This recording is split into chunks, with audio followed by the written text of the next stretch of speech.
queria que a gente recebesse essa noite com muito carinho esse querido, que ele podia estar em qualquer outro lugar e está aqui essa noite para liberar uma palavra de Deus para o nosso coração. Vamos fazer barulho e receber com muito carinho e amor Pastor Cláudio Duarte. Vem cá, Cláudio.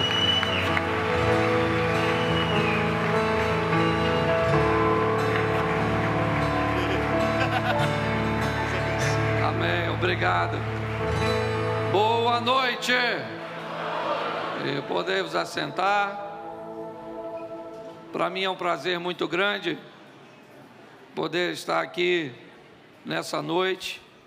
Eu tenho vivido momentos muito especiais durante esses dias, e tenho estado aqui em algumas igrejas, vendo alguns amigos, e eu sou muito grato por tudo aquilo que Deus tem me proporcionado.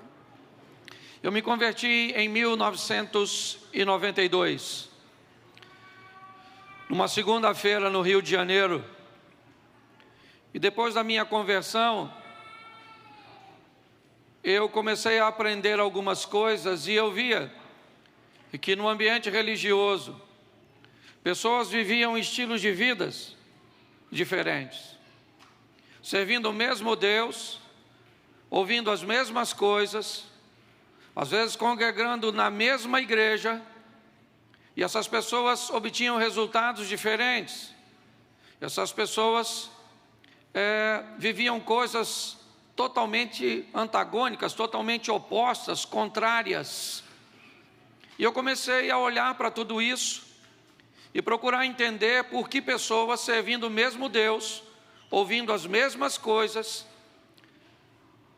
levavam vidas tão diferentes, mas muito opostas. E eu comecei a me perguntar se isso tinha a ver com Deus, se Deus tinha seus privilegiados, se Deus olhava para alguém e disse: eu gostei de você, eu fui com a sua cara, e por isso você vai prosperar. E você não vai vencer, porque eu não gostei de você. E eu descobri que não era assim que funcionava, que o ambiente de milagre para um podia ser um ambiente que o outro não sentiu nada. Um ambiente de vitória para um poderia ser um ambiente totalmente indiferente para o outro, porque não tinha a ver com Deus, tinha a ver com o posicionamento e a postura das pessoas. Então eu aprendi uma coisa que eu gostaria de compartilhar com você hoje, pois nós estamos, na verdade, num grande reality show, onde você decide. É você que decide, porque no que depender de Deus nós não vamos ganhar, nós já ganhamos, certo? Agora é importante nós entendermos o que vamos fazer. Precisamos entender que resultado é diferente de aceitação. Eu conheço muita gente que tem resultado positivo, mas o cara vai prosperar nessa terra de forma sensacional, mas não vai ser aceito. Vai passar por lá, Jesus vai estar sentado, vai olhar para ele, vai fazer assim, beleza, mas aqui não é o seu lugar, desce as escadas no final do corredor, que o chifruto está lá, para te espetar com o seu garfo. Pessoas que têm resultado, mas não têm aceitação. Já descobri também que tem gente que vai passar por aqui e vai ser aceito por Deus, mas não vai ter resultado. Vai entrar no céu, louvado seja o Eterno, mas vai viver uma vida muito ruim aqui. Você conhece alguém assim? Que vai ganhar o mundo e perder a alma? Você conhece alguém que vai ganhar a alma, mas vai perder o mundo? Mas você conhece também aquele que vai sofrer muito aqui e depois ainda vai para o inferno?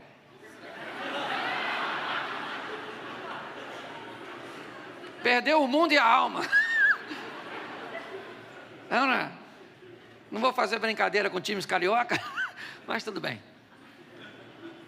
Mas eu conheço gente que vai vir nesse mundo. A Bíblia diz que adianta o homem ganhar o mundo inteiro e perder a sua, mas a Bíblia não está dizendo que o homem pode ganhar o mundo sem perder a alma. Ela está dizendo: tenha o cuidado de não ganhar o mundo e perder a alma. Mas aprenda que você pode ganhar o mundo sem perder a alma. Ou seja, você pode vir aqui nessa terra viver uma vida extraordinária, sensacional, impactante, e depois dar um beijinho no ombro e ir embora. Louvado seja Deus.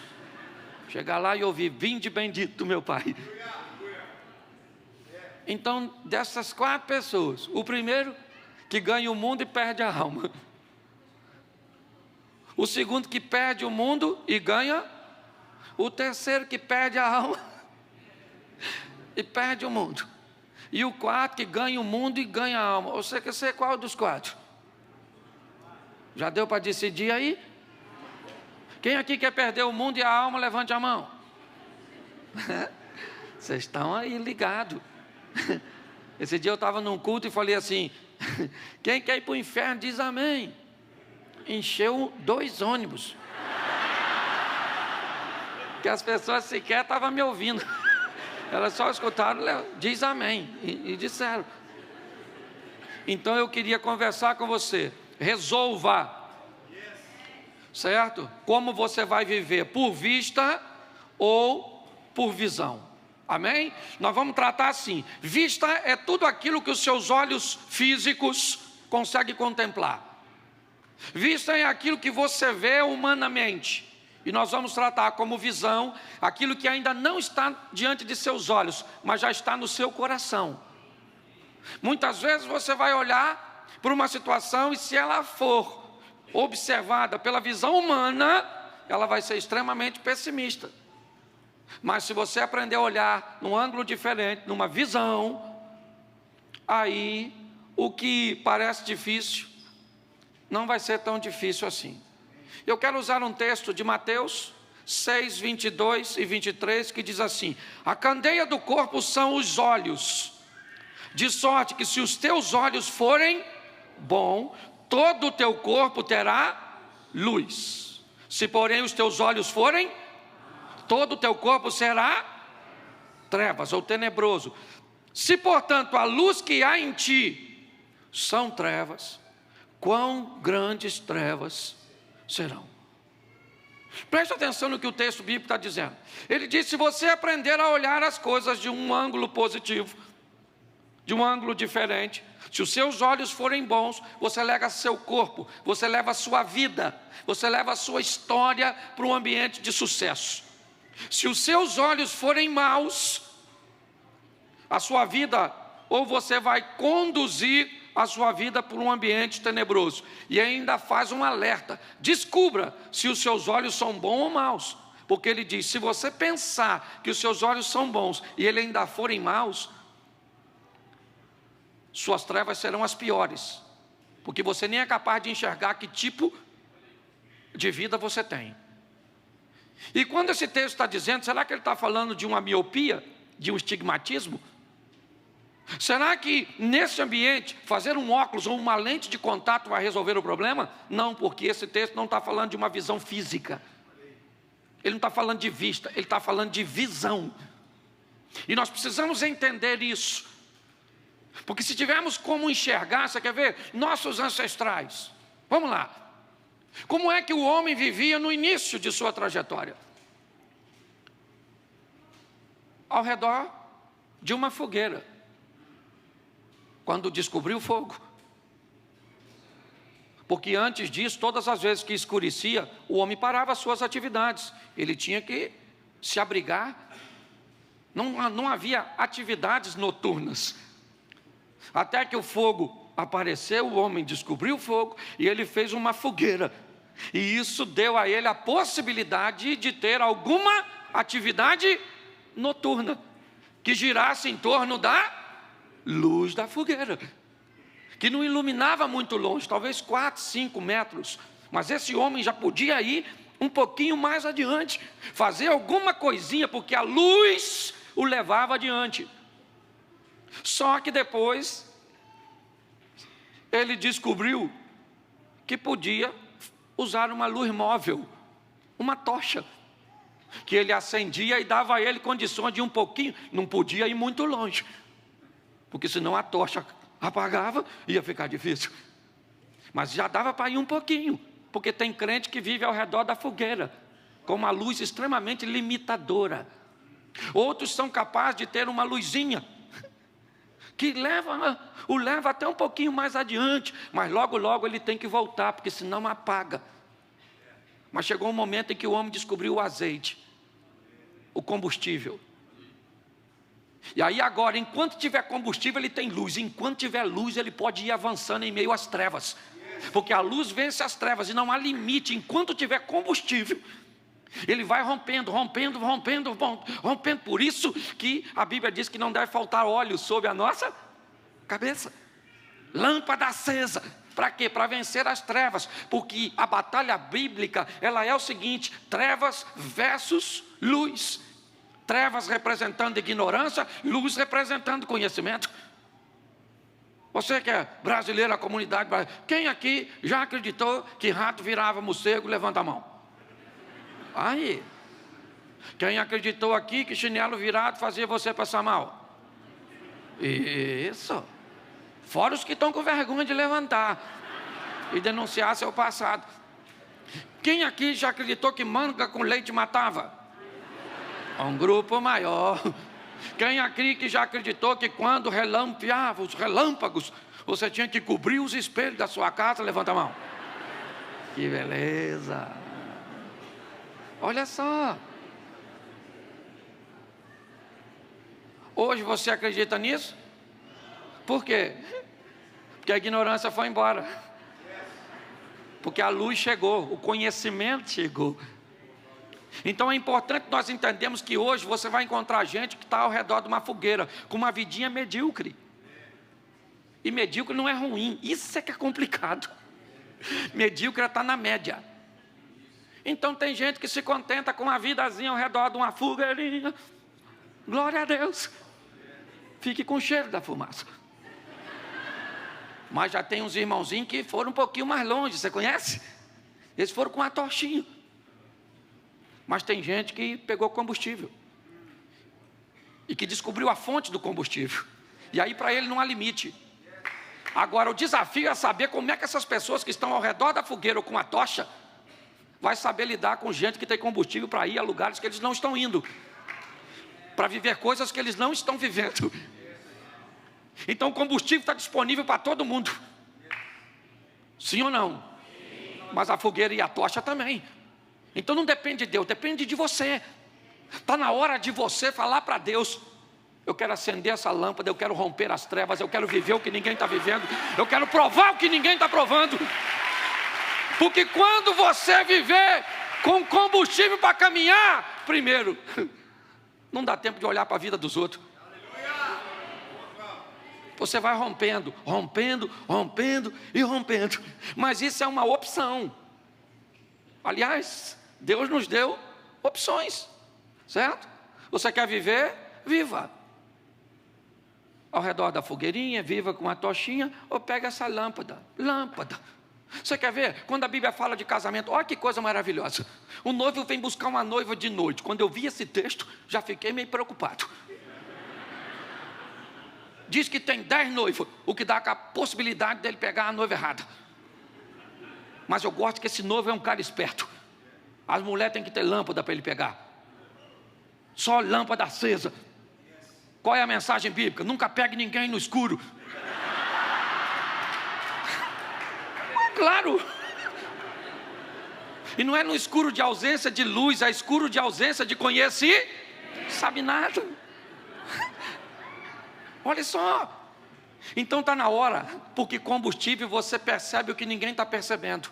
E quando você percebe o que ninguém está percebendo, você vive o que ninguém está vivendo. Saiba de uma coisa: o que você tem é o que você tem e pronto. Na verdade, o que vale e tem sentido é o que você faz com aquilo que você tem.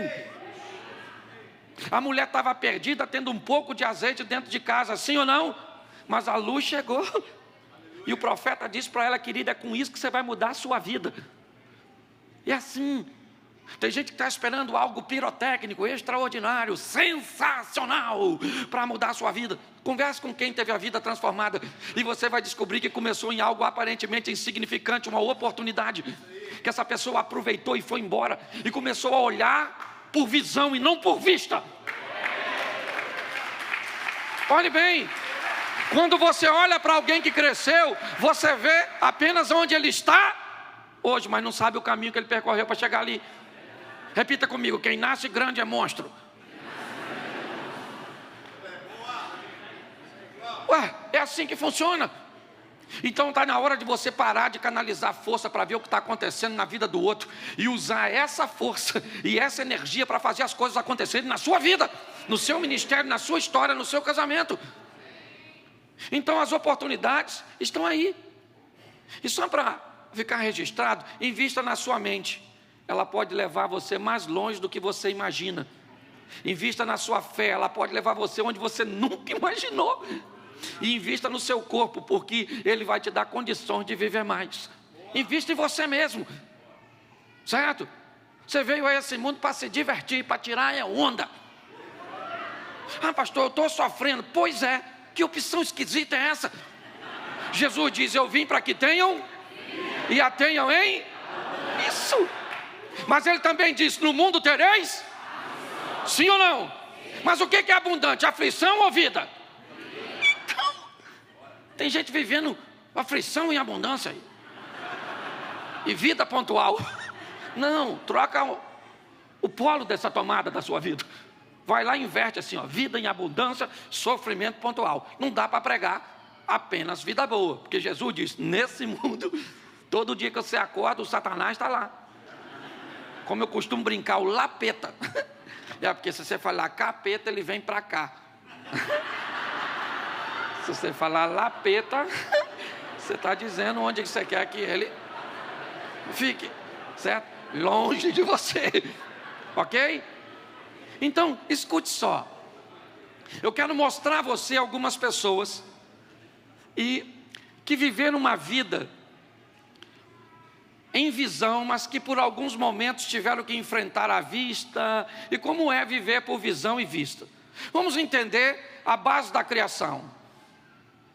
Deus chama a existência, deixa eu usar um texto aqui, de Romanos 4,17, até para, como está escrito: por Pai de muitas nações te constituí, perante aquele no qual creu, a saber Deus, o qual vivifica os mortos e chama as coisas que não são como se já fosse. Vamos olhar para Gênesis 1. E disse Deus: haja. A luz existia? Então ele criou a luz por vista ou por visão? Isso, chama a existência as coisas que não existem como se já existissem. A vista só faz a supervisão do que aconteceu na visão. Porque depois que ele cria tudo, olha como é que o texto termina falando dos dias da criação. E viu Deus que era bom. As coisas acontecem por visão e são supervisionadas por vista. Entendeu? Então você quer viver por vista, vai viver, vai ter dívida, vai ter problema, vai ter crise, você vai pensar em desistir, vai cantar: não dá mais para segurar, explode o coração. Isso é quem vive por vista. Agora, por visão, numa linguagem carioca, o bagulho é doido, o movimento é frenético, é ou não é verdade? Nós vamos impulsionar as pessoas a viver por visão e não por vista. Amém? Então sai daqui hoje olhando o seu marido por visão. Esquece a vista, senão fica ruim. Sua esposa tem que ser vista por vista ou visão? Sua sogra, a visão do super-homem. Isso. Olha só. Quando nós vamos viver uma vida de visão, a nossa história vai trafegar em uma linha bem interessante. Então, eu vou te dar alguns exemplos aqui rapidinho. Vou falar rapidinho, vai ser com anestesia. Quando você vê, já acabou. Gênesis capítulo 12, verso 1. Vamos ver Abraão. Ora, disse o Senhor a Abraão: sai da tua terra e da tua parentela e da casa de teu, e vai para uma terra que eu te mostrar. Vista ou visão? Vista ou visão? Porque é uma terra que ele ainda não. Então Abraão poderia falar: o Senhor me mostra, que eu quero saber se é boa. Mas Deus falou: Abraão, sai da sua terra, da sua parentela, e vai para uma terra que eu te mostrar. E Abraão foi, sim ou não? Por vista ou por visão? Isso, esse dia eu falei isso com a minha mulher. Você poderia ser igual a Abraão, eu te chamar para você ir e você não perguntar onde. E ela falou: é fácil, Cláudio, é só você ser igual a Deus. Aí eu falei: então vamos voltar aos relacionamentos anteriores, porque não vai rolar. Abraão sai para viver o extraordinário, sim ou não? Promessas impactantes, ele vai ser pai de uma grande... Isso, a mulher dele é estéril. Olha só que coisa louca. Ele tem até uma rota de fuga para isso. Ele leva o sobrinho, pensando assim: se não fizer um filho, um menino, é meu parente. Cuidado com parente, porque parente, família é quem te protege, quem te ajuda, quem te apoia, porque seu sangue até mosquito pode ter. Ok? É meu sangue. Se for assim, já você está aparentado com mosquito. É ou não? Que transmite doença ainda. Olhe para mim. Abraão sai debaixo de uma visão, sim ou não? E é extraordinário. E ele está vivendo debaixo de uma visão e vai terminar a vida dele sob a visão. Mas no meio dessa história, a vista atrapalha o cara que está vivendo de visão. Porque todas as vezes que você estiver num ambiente com Deus, onde você tem uma visão, uma direção, e você deixar a vista tomar o primeiro lugar, você vai ter problema. Ele está ficando velho. É ou não é? E a Sara também. Sara olhou e falou: Abraão, meu filho, vamos fazer esse negócio aí funcionar? Vamos arrumar um filho com a garotinha. Porque para mim, H não devia ser novinha. Certo? Era para gerar um filho. Então, Sara fala: deita aí com H. Abraão olhou. Vista ou visão? H é maneiro, hein? Vai rolar. Ele estava debaixo de uma visão. Mas quando a vista começa a entrar em cena, ela acaba roubando. E Abraão abre mão da visão pela... E olha a besteira. É isso que eu quero que você entenda. Cuidado, porque você pode estar indo muito bem, mas no meio da trajetória mantenha-se na visão. Evite os caminhos mais curtos, certo? Trafegue pelos mais seguros, que é o da obediência. Olha só. Nesse momento, Abraão esquece a visão e vai viver pela... Só deu confusão. É só você ler, que eu não sou obrigado a ler tudo. Engravidou, sim ou não? E a mulher, depois que engravidou e teve o filho, ficou com o narizinho em pé. Aí o Abraão começa a ter problema com a esposa. Chega em casa do trabalho, na tenda, a Sara, ó: porque essa mulher, mãe desse menino. E o Abraão deve ter dito: para que eu deitei com aquela garotinha? Tem muita gente que no meio de sua trajetória acaba se perdendo e deixando a vista tomar o lugar da visão.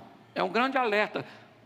Deus te deu uma direção, você está debaixo de uma visão, então fique tranquilo, a responsabilidade é dele. E se tem uma coisa que Deus cuida, é do seu nome. Se Ele falou que Ele vai fazer, Ele vai fazer. Se Ele falou que vai acontecer, vai acontecer. E pronto. Mas já está ficando velhinha, está ficando velhinho. O Abraão estava com 100 anos. Sabe o que é um cara de 100? Pegar uma mulher de 90 e fazer um filho. Isso devia ser pecado. Por isso que esse cara é pai da fé, não é verdade? Olha só, Deus não falou que ia fazer, sim ou não? E fez?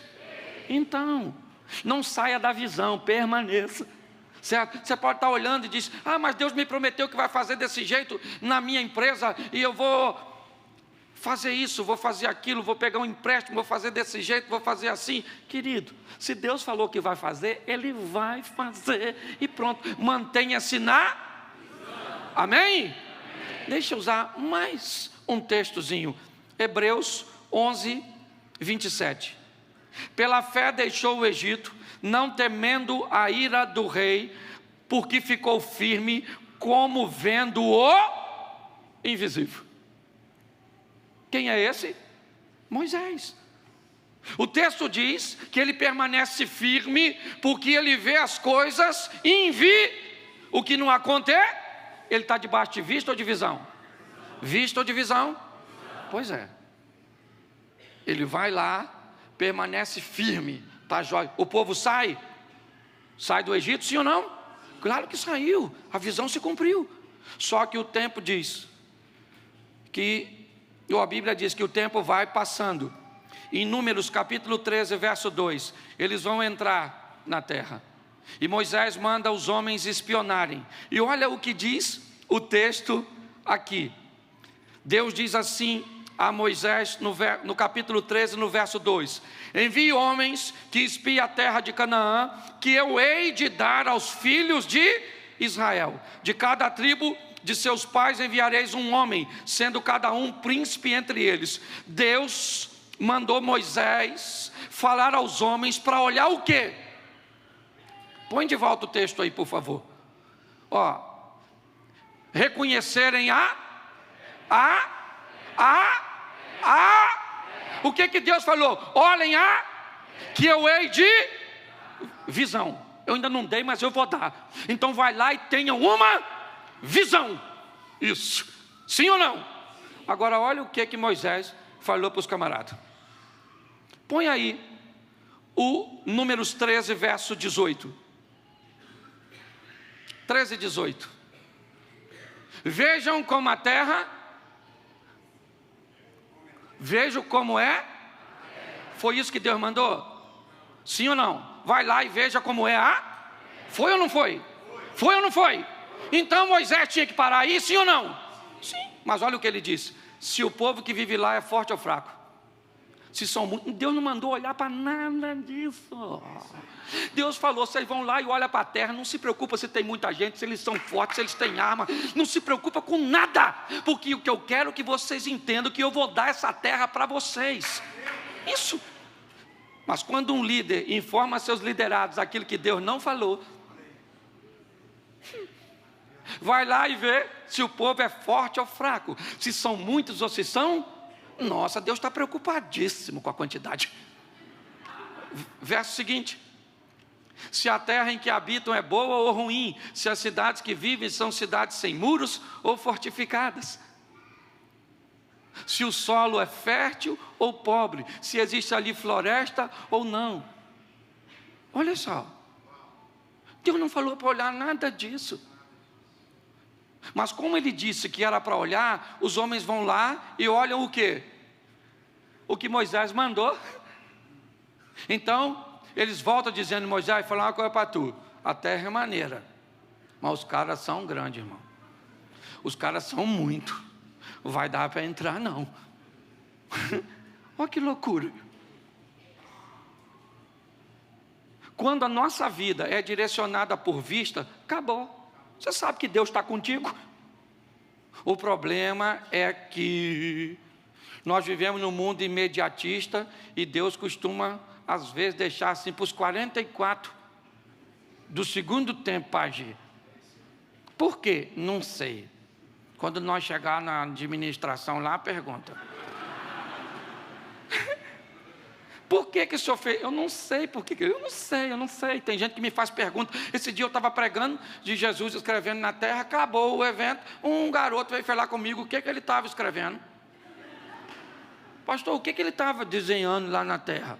Eu falei: irmão, eu só li. Eu não estava lá não. O outro me perguntou: pastor, o senhor sabe se Adão tinha umbigo?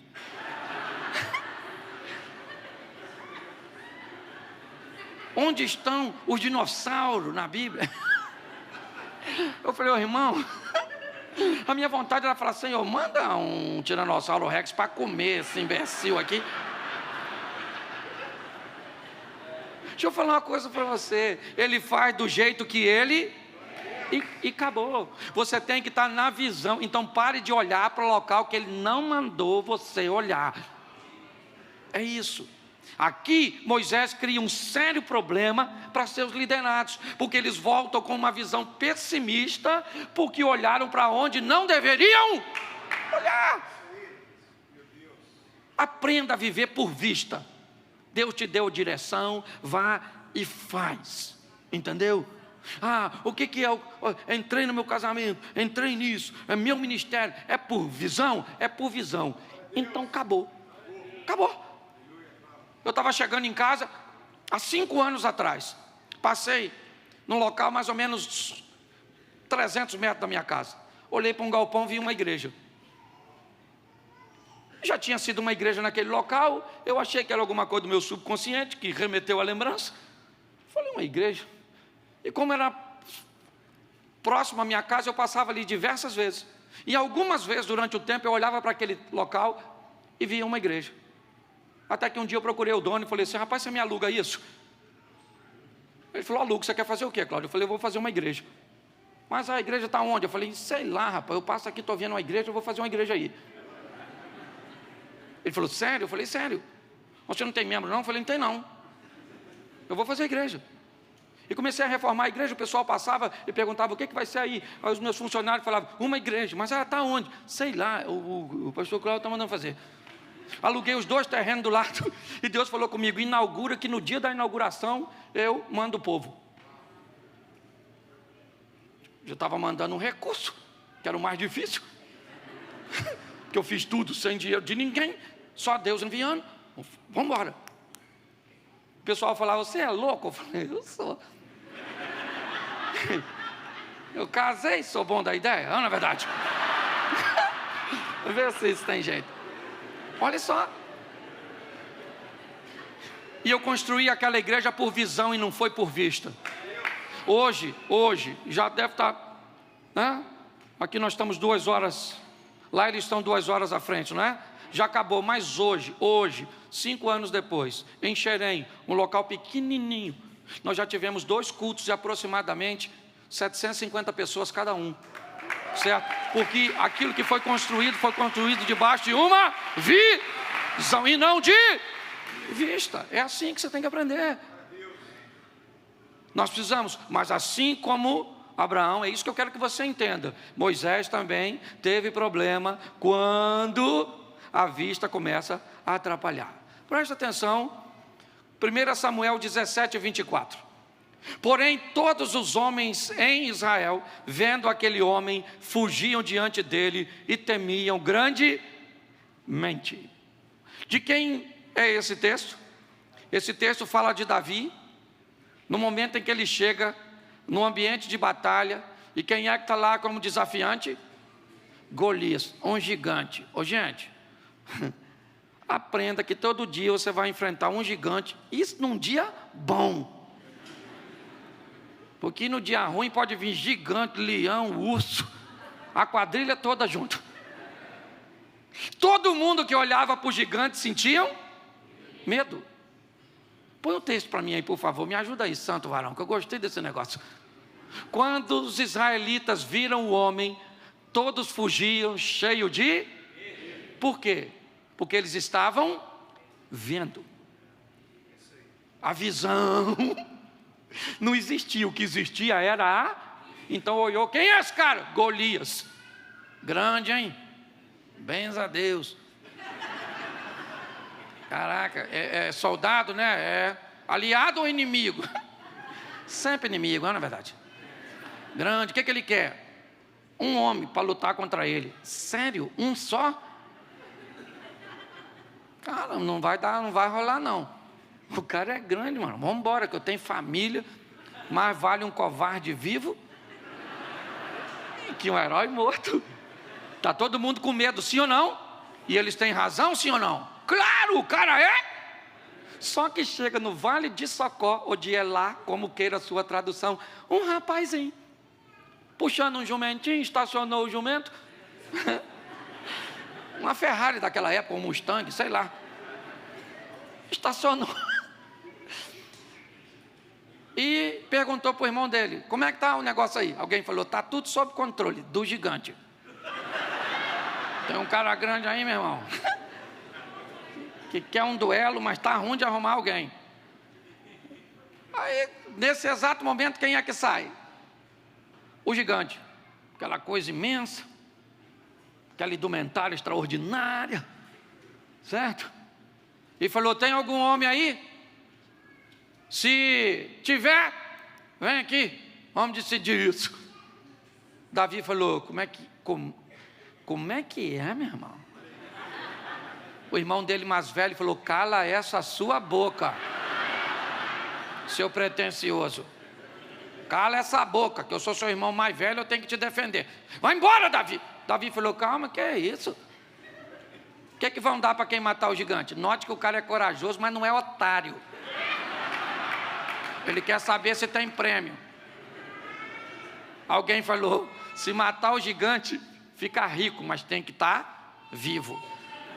Segundo prêmio, vira príncipe, casa com a filha do... E terceiro prêmio, não paga imposto. Davi falou, ninguém mata, esse cara é a oportunidade que eu tenho de mudar de vida. Se eu matar esse cara, eu fico rico, viro príncipe e não pago imposto.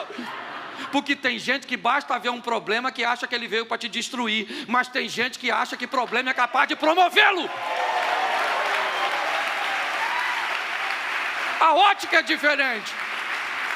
Agora Davi vai enfrentar o gigante, sim ou não? Por vista ou por visão? Isso aí. Porque quando ele falou, eu mato esse gigante, o pessoal falou o quê? Droga. Crack, metanfetamina, esse maluco tá doidão.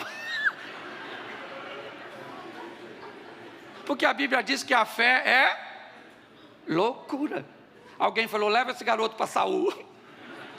Chegou lá e falou, Saul, tá ruim? Escuta só. Esse garoto falou na frente de todo mundo que quer representar Israel. Saul falou, menino, chega aqui, garoto. Você não pode... Deixa eu falar para você. Você viu o cara? Você não pode ir, Davi. O cara é matador desde garotinho. Quase matou a mãe dele quando nasceu. De tão grande. Você não pode. E outra coisa, Davi, é você que toca para me dormir. Não tem Gadernal, Lexotan, Rivotril. Se você morre, eu não durmo, menino. Você não pode, porque Saul está olhando por vista ou por visão? Quando Saul termina de falar, Davi diz, Saul, escuta só uma parada que eu nunca falei para ninguém. Estava eu apacentando as ovelhas do meu pai lá sozinho. Não tinha ninguém para fotografar, não tinha WhatsApp, não tinha nada. E veio um urso querendo pegar uma ovelha do papai. Eu falei, aí urso, aqui tem pastor, irmão. O urso não acreditou, meteu as caras comigo, matei o urso. Depois chegou um leão desavisado, sem saber do falecimento do urso. E eu falei, irmão, não quero problema com Greenpeace, nem com esse negócio de... Ok? Mas já matei uma aqui, escute, não, peraí, escute só. Eu matei um leão e matei isso. Só que para mim, o primeiro animal que Davi matou, sabe qual foi? Para mim foi uma ovelha. Porque ele era criador de ovelha. E criava ovelha para comer, para utilizar a lã. Sim ou não? Provavelmente também Davi enfrentou o maior inimigo da ovelha, o lobo. Sim ou não? E depois enfrentou um urso. E depois enfrentou o leão. E depois enfrentou o gigante. Entendeu? Você quer entrar no cenário destruindo o gigante? Você não tem história com Deus. Quando Davi vai enfrentar o gigante, o que ele diz para Saul? Saul, eu matei um leão e um urso. Ele não falou da ovelha nem do lobo, porque era um adversário mais fraco. Eu matei e eu vou matar esse gigante. Estou falando para você que eu vou matar esse cara. Eu vou matar, fica tranquilo, Saul. eu vou lá e vou matar. Saul falou assim, então vai com a minha armadura. Davi vestiu a armadura, mas não deu, porque a armadura de um dissimulado medroso jamais serviria para um covarde comprometido com Deus. Davi vai enfrentar o gigante por vista ou por visão? Quando o gigante olha para Davi, ele vê Davi por vista ou por visão? Falou, nossa, já estão botando criança na frente de batalha. Isso é um terrível, gente. Ô garoto, eu vou matar você, menino. Isso é muito fraco. Eu vou matar você e não vou deixar nem ter enterro. Entendeu? Os animais vão vir te comer. Eu imagino o pessoal falando, conheceu ele? Menino bom, Davi, rapaz. Mas o pai dele tem mais 7 filhos, vai fazer falta não, mais novo. Alguém achava que Davi ia ganhar? Sim ou não? Não. A não ser ele. Ele não acreditava muito, mas ele acreditava, porque ele estava com medo. Quando Golias terminou de falar, Davi falou, aí Golias, fala uma coisa para tu. Uma coisa para tu. Eu vou matar você. Me parece que Davi sabia que havia sido ungido para ser rei, não foi para matar gigante. Então eu imagino, e agora por favor, deixa eu aplicar desse jeito, porque os teólogos morrem quando eu falo. Mas eu imagino que Deus está falando, mas esse menino não devia enfrentar o gigante, não mandei isso. Vai morrer, vou ter que arrumar outro. Só que o garoto diz assim, eu vou contra você, em nome do Senhor dos Exércitos. Pensa, Deus escutando isso, ele vai no nome de quem que ele falou?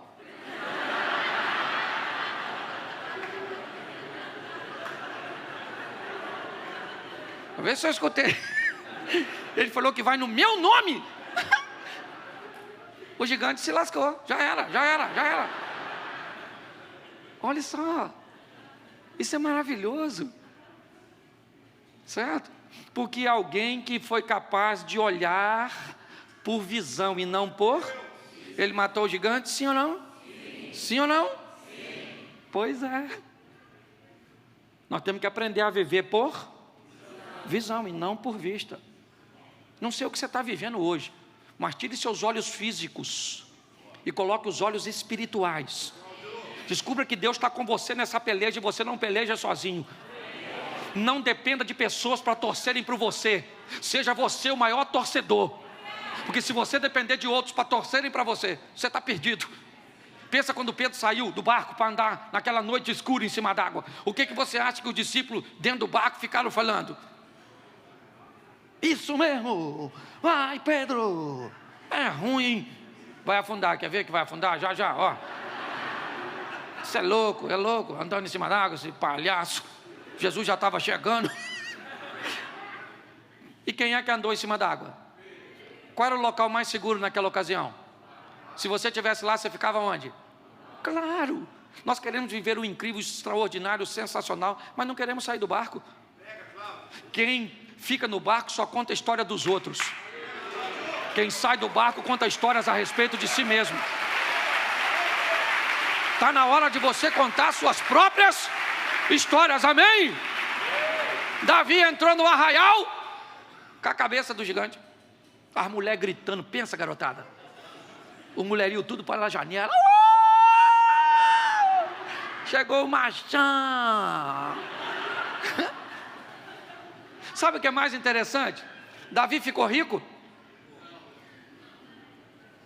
casou com a filha do rei e provavelmente a família continuou pagando imposto, porque Saul tentou sabotar. Merabe, que era para casar com ele, Saul deu para outro.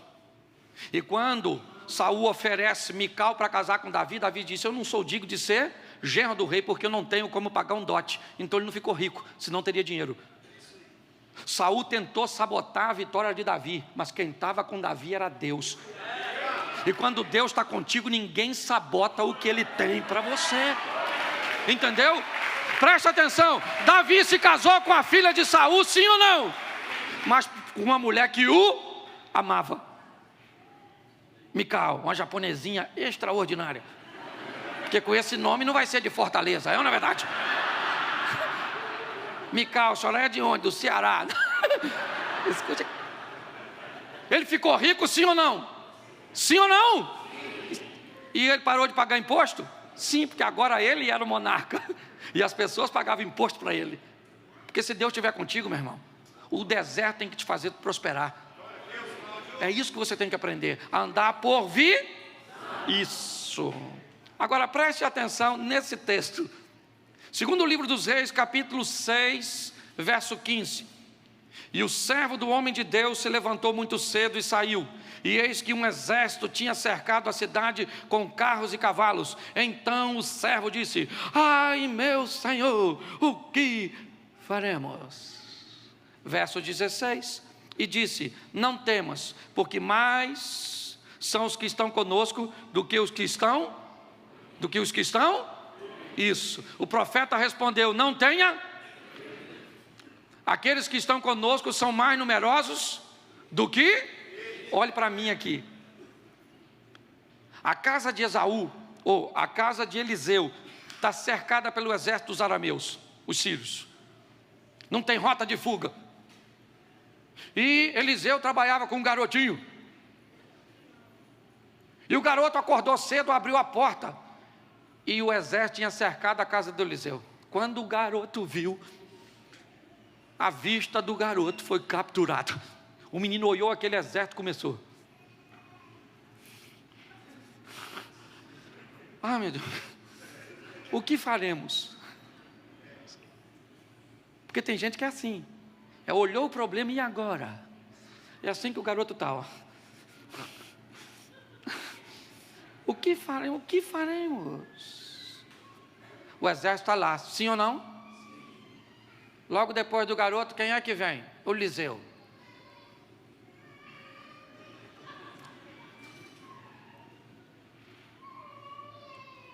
O exército que o menino está vendo é o mesmo que Eliseu está vendo, sim ou não? Claro, o exército está para o garoto é o mesmo que está para o Eliseu. E o menino está tremendo, dizendo o quê? O que faremos? E Eliseu? E o menino tremendo. E o Eliseu? De repente o Eliseu olha para o menino e diz assim: calma, garoto. Mais numerosos são os que estão conosco do que os que estão com ele. O menino olha e diz assim: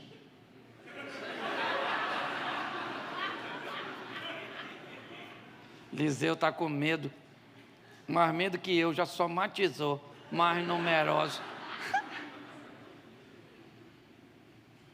Preste atenção, você sabe qual é a diferença nesse texto? É o olhar de um menino e o olhar de um homem de Deus. Quando você está numa situação, você pode olhar como uma menina, ou você pode olhar como uma mulher de Deus. Você pode olhar por vista ou por visão. O menino olha por vista, e quando ele olha por vista, ele vê os Mas quando Eliseu chega, ele não é menino. Porque quando eu era menino, falava e pensava e agia como menino, mas quando eu me tornei grande, a primeira coisa que eu fiz é acabar com a meninice. Entendeu? Olha só, agora, Eliseu está lá, o menino está tremendo, sim ou não? E Eliseu? De repente, Eliseu fala assim: Senhor, abre os olhos desse menino, para ele ver o que eu estou vendo.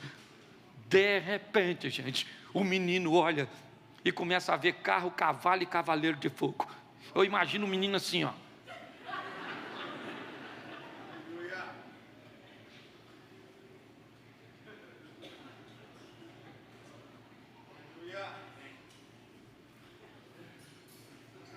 Estava aqui antes, Eliseu? Por isso que tu estava tranquilo. Eu não estava vendo, não. Está na hora de você mudar suas companhias e andar com gente que te mostra coisa que você ainda não está vendo.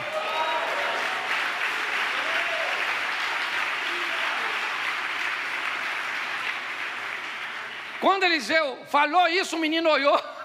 E agora o menino está vendo carro, cavalo, cavaleiro de fogo. Agora não é mais visto, agora é. Eu imagino o menino falando assim: Veio pegar a gente aí, Eliseu, pensou que nós estávamos sozinhos, ó.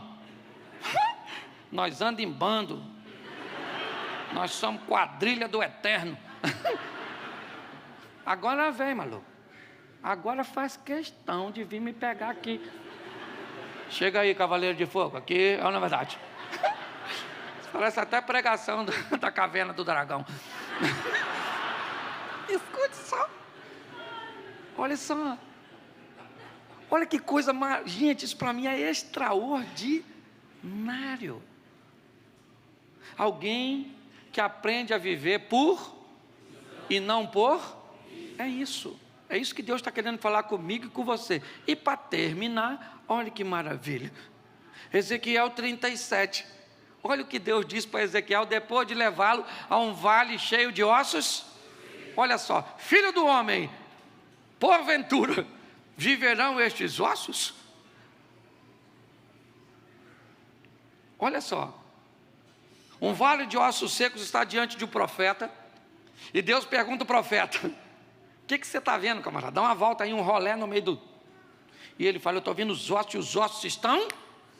E Deus pergunta: pois é, pode voltar à vida esses ossos? Se for por vista, pode? Mas se for por visão? Por isso que Ezequiel disse: o Senhor é que sabe, não quero me meter nisso. O Senhor é que sabe. Se eu for falar o que eu estou vendo, não vai, é osso sem sequinho, não tem sombra de... Mas quando ele me parece que quer tirar o corpo fora, Deus traz ele para dentro. Então, se é isso, querido, profetiza. Então profetiza. Se é meu profeta, então diz para esse osso seco. E aí não dá para ser com visão, não dá para ser com vista, tem que ser por... Diz a ele: ossos secos, ouvi a palavra do Senhor. Está na hora de sairmos daqui, gente, para vivermos o extraordinário, o incrível. E não dá para viver tudo isso vivendo por vista. Nós temos que romper a barreira e viver debaixo de uma visão, onde você consegue enxergar coisas que as pessoas ainda não estão vendo, viver coisas que as pessoas não estão vivendo. É isso. Essa é a proposta para mim e para você. Se você olhar quem está vivendo o incrível e o extraordinário, pare e pense, cada um na sua esfera. Mas é porque aprendeu a viver visão. Olhe seu casamento, olhe seus filhos, olhe seus negócios, olhe seu ministério. Olhe por visão e não por vista. Porque quando isso acontecer, primeiro, seu vocabulário muda em torno daquilo que você está vendo. Você vai começar a falar coisas diferentes do seu casamento, coisas diferentes da sua empresa, coisas diferentes da igreja, coisas diferentes da sua fé. Mas enquanto você estiver por vista, o negócio vai ficar difícil para você. Então eu queria que você ficasse de pé agora, só quem está sentado. Que tem uma turma que já está em pé aí. Feche os seus olhos. Obrigado, querido. Feche seus olhos. Pode fechar que ninguém vai pegar nada seu não. Mas se tiver algo de valor, é bom segurar, né? Sei lá quem está aí. Feche seus olhos. Fecha aí. Eu não sei como você entrou aqui. Eu sei como você pode sair daqui. E se for por vista, você vai arrumar muitos argumentos. Mas se for por visão, os argumentos cairão por terra. E você vai descobrir que pode caminhar de uma forma plena na presença de Deus. Quem age nessa igreja é o Espírito Santo de Deus. E ninguém aqui está querendo te emocionar, fazer uma lavagem cerebral em você. Não. É o Espírito Santo que vai trazendo aqueles que hão de salvar. Então, o André, ele não pode ir com você no término do culto. Eu não posso ir com você no término do culto. Mas tem alguém aqui que pode ir com você. Se você olhar para este momento por vista, certamente algumas desculpas vão vir à sua mente para adiar essa decisão. Mas se você olhar por visão, você vai olhar que Deus te trouxe aqui hoje para mudar a sua vida, a sua história. E Ele em você te dará a oportunidade de viver o extraordinário, o incrível. Então, com muito respeito, você quer continuar vivendo por vista? Ou quer viver por visão? Se nessa noite você quer voltar para os caminhos do Senhor, se nessa noite você quer mudar o estilo da sua vida, se nessa noite você quer tomar essa decisão pela primeira vez, eu queria que todos de olhos fechados, mas se você hoje deseja fazer isso, eu queria que você levantasse a sua mão onde você está, e eu quero orar por você, você que quer tomar essa decisão. Eu sei que tem muita gente nesse lugar. Levante sua mão, não fique com vergonha, porque tem tanta gente que você vai passar por despercebido aos olhos dos homens, mas pode ter certeza que não será despercebido aos olhos de Deus. E eu quero te fazer um convite.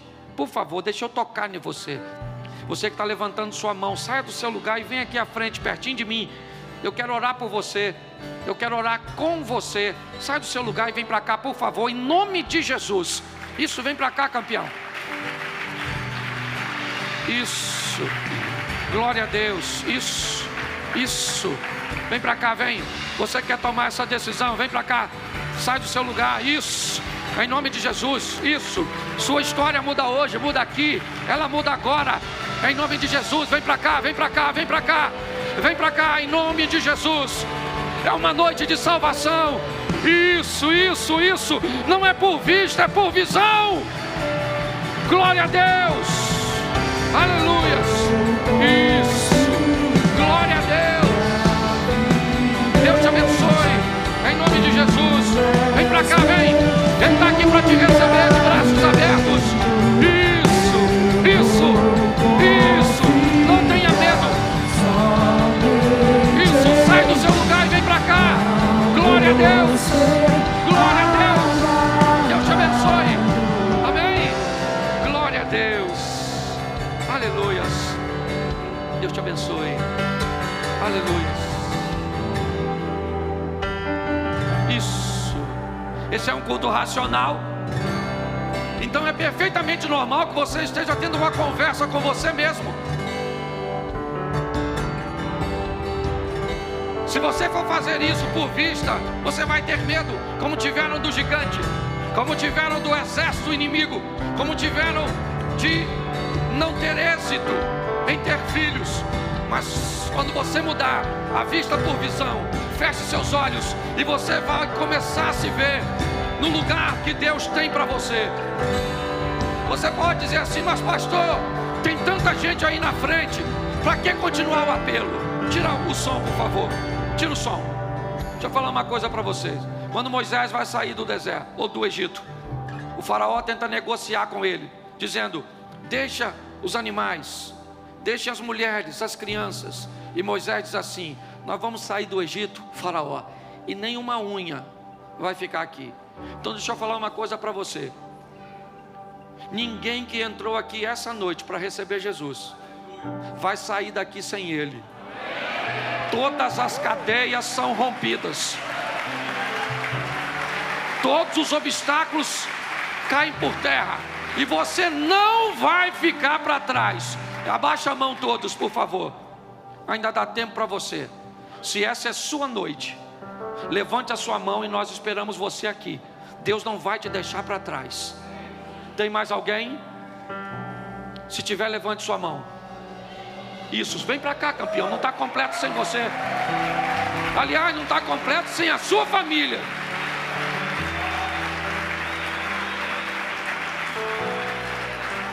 Glória a Deus. Agora eu vou passar para o pastor André, mas eu quero que agora a igreja aplauda e faça barulho pelo que Deus está fazendo nesse lugar.